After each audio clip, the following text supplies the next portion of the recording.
मेहनत से सींच के मिट्टी को खेतों के नाम जवानी लिखी, खलिहानों में रौनक भर कर किसान ने अपनी कहानी लिखी।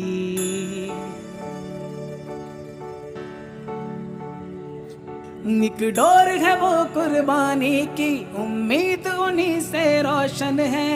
हर निवाले से रिश्ता उसका, घर में उसी से पोषण है।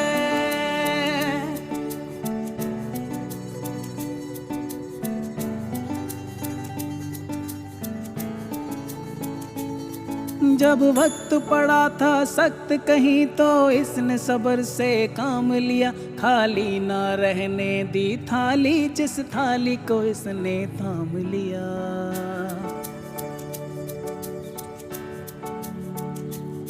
जब वक्त पड़ा था सख्त कहीं तो